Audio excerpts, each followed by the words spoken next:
Kisah nyata satu keluarga masuk Islam setelah anaknya meminta ini. Kisah berikut ini merupakan sebuah kisah nyata. Semoga ada hikmah dan pelajaran penting yang bisa kita ambil hikmahnya. Sebuah perjalanan panjang sepasang suami istri yang telah Allah beri hidayah untuk menerima Islam dengan penuh keyakinan. Cerita ini bermula dari sosok Agnes yang merupakan wanita Katolik yang sangat taat dengan ajaran agamanya. Setiap hari ia selalu pergi ke gereja untuk berdoa bersama dengan keluarga besarnya. Agnes yang Katolik tersebut ternyata memiliki seorang kekasih bernama Martono yang beragama Islam. Namun saat Martono melamarnya, ia berkata lebih memilih Yesus Kristus dibandingkan dengan cinta manusia. Ketegasan yang ada pada diri Agnes mulai menggoyahkan iman Martono untuk tetap berpegang teguh pada ajaran Islam. Meski Martono beragama Islam, akan tetapi kewajiban layaknya seorang muslim seperti sholat sangat jarang ia kerjakan. Alhasil Martono pun masuk dalam agama Katolik demi mendapatkan gadis pujaannya. Mereka melangsungkan pernikahan di gereja Ignatius Magelang pada tanggal 17 Oktober 1982. Setelah menikah dan menyelesaikan kuliahnya di salah satu universitas ternama di Jogja, keduanya pun pindah dan menetap di Bandung. Tempat yang mereka pilih adalah kompleks perumahan yang di wilayah timur Bandung.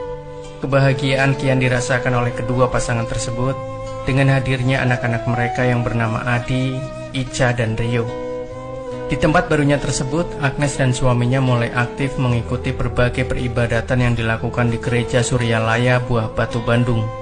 Suaminya yang saat itu menduduki kepala divisi properti PT Telkom Cisanggarung Bandung pun bisa dibilang memiliki pendapatan yang bisa membuat keduanya mampu hidup berkecukupan dan mampu menyisihkan sebagiannya untuk pemeliharaan gereja.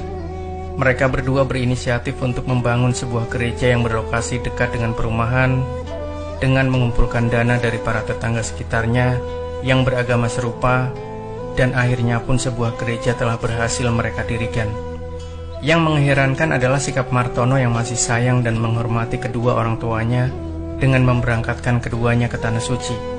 Memang kedua orang tua Martono merupakan seorang muslim, sehingga sudah menjadi sebuah kebahagiaan bisa memberangkatkan mereka berdua untuk menjalankan rukun Islam yang terakhir tersebut.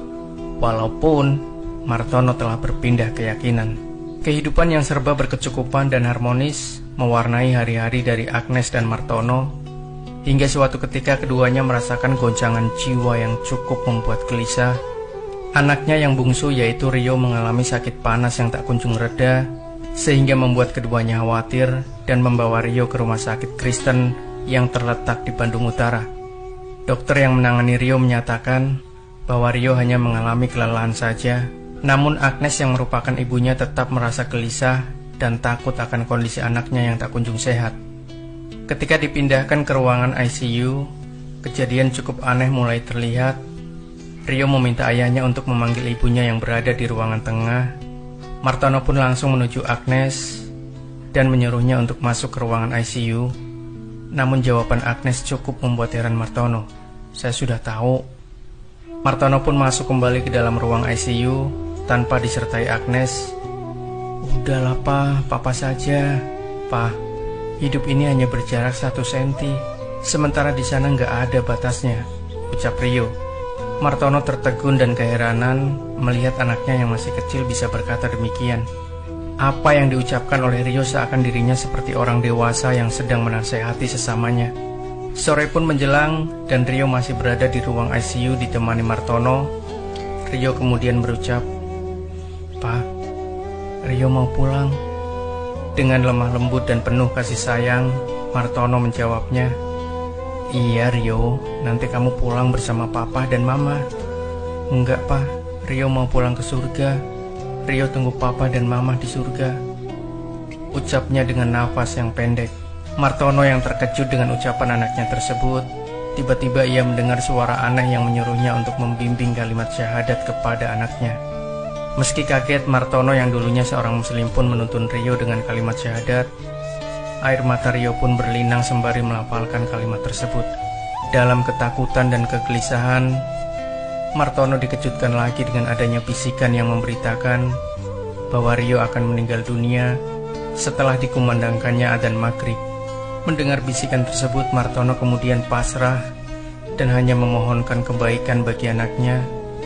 Dan benar saja, pada tanggal 27 Juli 1999, setelah adzan maghrib berkumandang, Rio pun menghembuskan nafas terakhirnya. Agnes yang tak mau melihat anaknya karena merasa sedih terus, menangis dan meratapi anaknya hingga Rio ditempatkan di rumah duka.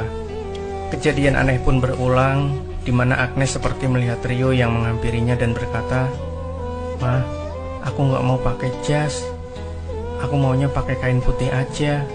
Agnes cukup terkejut dengan pemandangannya tersebut karena memang Rio telah tiada.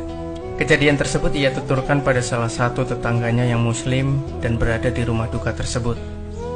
Pelayat tersebut menuturkan bahwa kejadian tersebut bertanda bahwa Rio ingin dimakamkan layaknya seorang muslim. Perdebatan panjang pun mewarnai hari itu.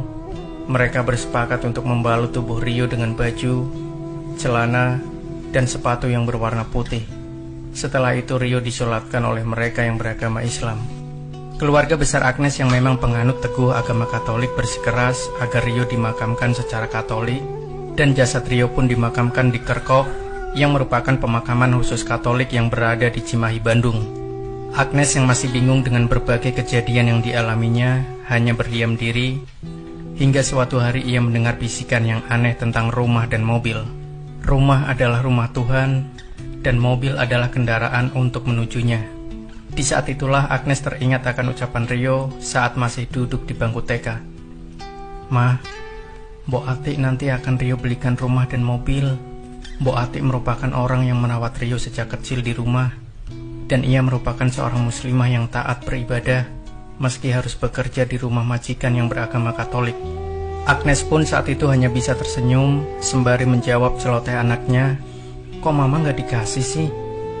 Mama kan nanti punya sendiri," sahut Rio. Setelah teringat hal tersebut, Agnes kemudian meminta Martono untuk mengecek ongkos haji saat itu.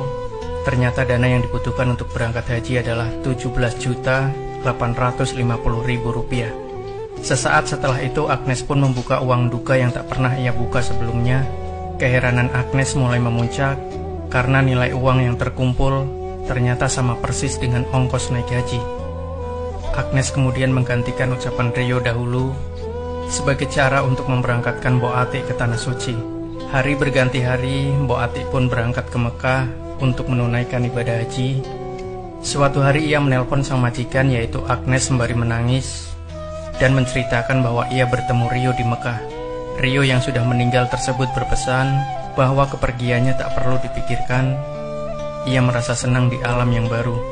Jika ibunya merasa rindu, cukup berdoa saja. Pesan yang disampaikan lewat Mbok Atik tersebut bukannya membuat Agnes menjadi tenang, justru ia kini lebih stres dan mengharuskan untuk dirawat oleh seorang psikologi hingga 6 bulan. Satu hari pada saat Agnes tertidur lelap, ia dibangunkan oleh suara aneh pria misterius dalam mimpinya yang berkata, "Bukalah Al-Quran surat Yunus." Setelah heran dan penuh tanda tanya, Agnes pun kemudian mencari ke teman-temannya yang beragama muslim untuk menanyakan tentang kandungan surat Yunus. Bahkan ia sempat diberi Al-Quran oleh sepupunya, namun tak ada jawaban yang ia dapat dari surat tersebut meski telah dibaca berulang-ulang. "Apa sih maunya Tuhan?" teriaknya hingga ia tersungkur ke lantai di dalam rumahnya. Dinginnya lantai membuat hati dan perasaan Agnes sedikit demi sedikit tenang dan sontak berucap astagfirullah. Agnes kemudian membuka surat Yunus ayat demi ayat dan ia menemukan jawabannya pada ayat yang ke-49. "Katakanlah, tiap-tiap umat mempunyai ajal. Jika ajal datang, maka mereka tidak dapat mengundurkannya dan tidak pula mendahulukannya." Dengan berbagai kejadian aneh yang dialaminya, Agnes mulai mempelajari Islam dan berbagai sumber buku. Dan satu hari Agnes yang merupakan penganut Katolik berkata, "Ya Allah, terimalah aku menjadi seorang muslim. Aku tak ingin diislamkan oleh manusia lain." Agnes yang sudah mengucapkan kalimat syahadat langsung melaksanakan sholat meski harus secara sembunyi-sembunyi. Di tengah Agnes yang telah berpindah agama tersebut, suaminya masih tetap rajin menjalankan ibadah di gereja. Bahkan Martono selalu mengajak Agnes untuk ke gereja. namun Agnes menolaknya dengan berbagai alasan. Hingga suatu malam, Martono terjaga karena isak tangis yang didengarnya di suatu kamar. Di tengah rasa penasaran tersebut, ia terkejut karena melihat Agnes sedang melakukan sholat dengan menggunakan celana panjang, jaket, dan syal yang dijadikan kerudung. Martono bertanya keheranan, "Loh, kok Mama kini sholat?" "Maafkan saya, Pak. Telah mendahului Papa." Agnes pasrah dengan sikap suami nanti, apakah akan menyakitinya atau bahkan menceraikannya. Setelah Martono melihat istrinya memeluk agama Islam, ia pun mulai kebingungan menentukan arah akidahnya. Hingga suatu hari, tepatnya tanggal 17 Agustus tahun 2000, Agnes mengantar Adi untuk mengikuti lomba adzan yang diadakan oleh panitia Agustusan di lingkungannya. Cukup aneh memang, Adi yang masih beragama Katolik ingin mengikuti lomba adzan yang notabene merupakan aktivitas orang muslim saat waktu sholat tiba. Sementara Martono yang diajak untuk ikut menghadiri justru menolak dengan alasan harus mengikuti upacara di kantornya. Dalam acara tersebut hadir pula psikologi Agnes, yakni Gangsa Raharjo. Ia mengatakan kepada Adi yang masih bersekolah di SMA Santa Maria untuk meniatkan adzannya bukan hanya untuk orang yang ada di sekitar, namun juga untuk alam semesta. Alhasil, adzan yang dikumandangkan Adi sangat merdu dan membuat siapapun yang mendengarnya terbawa haru. Ibundanya yang melihat hal tersebut meneteskan air mata hingga tak terbendung karena bercampurnya rasa haru dan bahagia. Adi pun menjuarai lomba adzan tersebut dan mengalahkan 33 peserta yang muslim. Setelah lomba usai, Adi dan Agnes kemudian pulang ke rumah. Namun apa yang didapatinya cukup mengejutkan, karena saat Agnes membuka pintu kamar, Martono yang tadinya berucap akan melakukan upacara, justru tengah melakukan sholat. Agnes pun terkulai lemah dengan kejadian tersebut. Martono yang telah menyelesaikan sholatnya kemudian meraih tangan istrinya dan mendekapnya. Ia pun berucap, "Mah, Papa kini telah masuk Islam." Kesedihan bercampur haru membuat anak-anaknya mendengar dan mendekati keduanya. Dalam hidayah yang melingkupi orang tuanya, Adi dan Ica pun kemudian memeluk agama Islam. Keluarga yang dulunya Katolik itu akhirnya melalui babak baru dalam kehidupan sebagai Muslim secara terang-terangan. Bahkan Martono mewakafkan 7 hektar tanahnya untuk dijadikan pesantren Baitul Hidayah di Bandung. Subhanallah, ternyata hidayah Allah bisa datang pada siapapun dan lewat cara apapun. Allahu Akbar. Semoga kisah ini bisa memberikan inspirasi buat kita, bisa memberikan ibroh. Jangan lupa nantikan kisah-kisah terbaru dari kami selanjutnya. Sampai jumpa. Wassalamualaikum warahmatullahi wabarakatuh.